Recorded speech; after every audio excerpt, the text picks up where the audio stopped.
And all eyes on Abuja today as the Central Bank of Nigeria's Monetary Policy Committee begins its latest two-day meeting. The stakes could not be higher.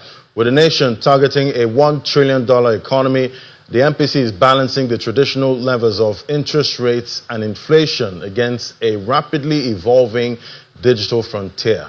Joining me now for this, we have Dr. Patrick Ejumedia as the head of research at SAMTL. Joins me right here in the studio. It's great to have you. Yeah, good to see you. It's another one. Yeah. The first one. For the year 2026. For the year 2026, and I'm sure investors, analysts, we're all looking at this particular one. And, you know, definitely we had a hold in the last one coming from 2025. If you look at the key financial indicators, the rates are 27%, inflation for January 15.10%. Exactly. It is high. Exchange rate 1,346. Less than 1,350. You know, 91-day Nigerian Treasury bill about 15.84%. So I guess it looks good.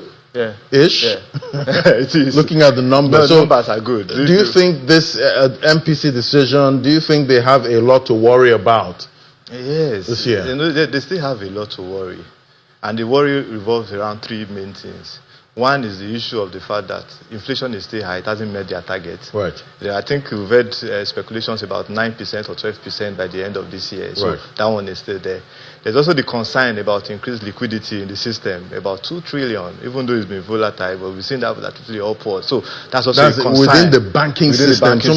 I think I saw up to 4 trillion at some point. Yeah, as far as at Friday, it was hovering around 2 trillion naira. 2 trillion? Yes, at Friday. Right. So that's still a concern for them. Then there's also a concern about, okay, if we do anything now, are we not going to take away these gains that we are seeing?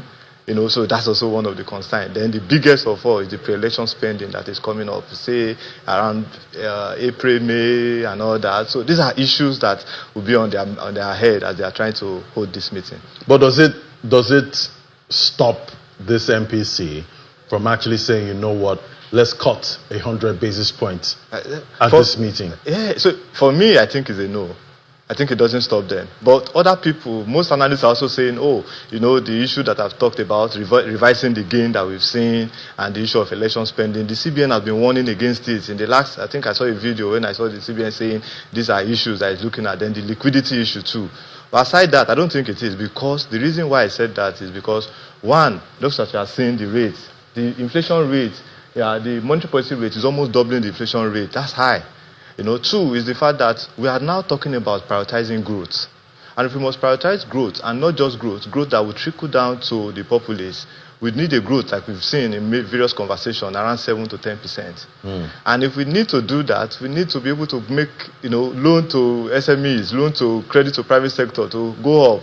You know, so these are issues that, you know, I feel that they should be considering. Policy is about human being. It's not just about, you know, trying to say we need to stay here until we do this. When you are tightening your policy and people are saying, no, we are suffering and all that, I think those are issues they need to also look out for. In addition to that, Nigerian monetary policy rate, our rate is one of the highest globally if you take the trend.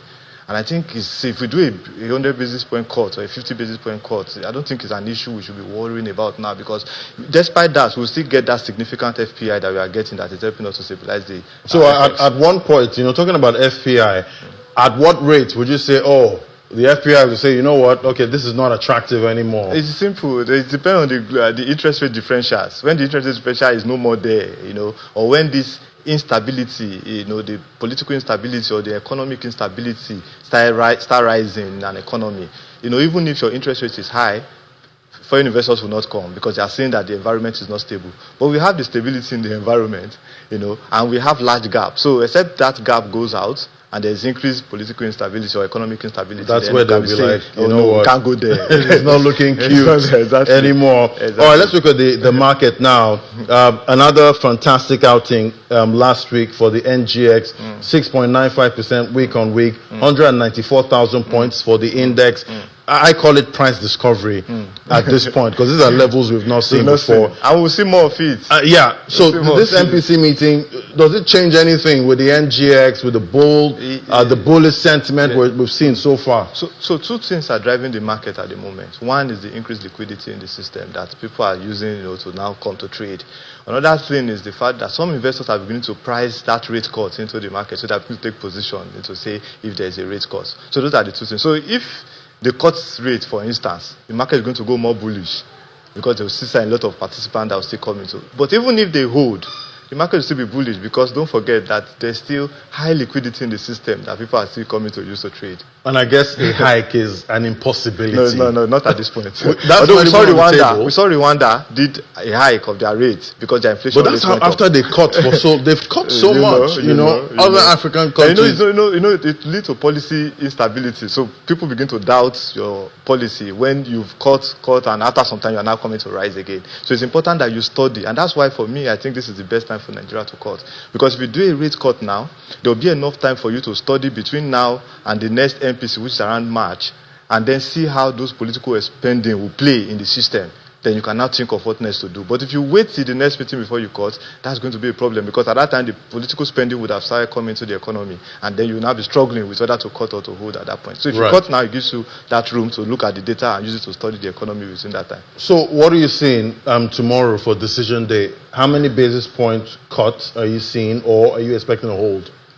No, of course, I'm not expecting a hold at this point. I'm expecting between a 25, 50 bips cut. If they do anything above that, then it's a large step for them. So you're not seeing any surprises tomorrow? The only surprise I will see is they decide to hold the rate, which I don't think is nice. Is what they should be doing at this point. I've given all the reasons why I think there should be a cut. Our rate is the highest compared to our contemporaries. This is the best time to cut before the increased government political spending comes into play. Real return has been positive for a while now. Exchange rate has been stable. Prioritizing of growth is also there. So these are issues. So if we need to grow, the loan to credit private sector is still very low if you look at the vis-a-vis compared to that of our contemporaries. So these are issues. So if you need to grow, yes, some manufacturing sectors have taken advantage of the relative stability in the exchange rate to be able to grow. But we need additional ones to come. And how do they come in if the rate is high? So you need a cut so that at least you have more people coming so that, we can have that growth. All right, everyone, we're holding our breath at this point, waiting for decision day tomorrow. We'll see if it's going to be a cut and by how many basis points. I guess that's the question at this point. Thank you so much, Dr. Patrick Jumede, as the head of research at SAMTL. Thank you for coming on today. Good to see you. Good to see you too.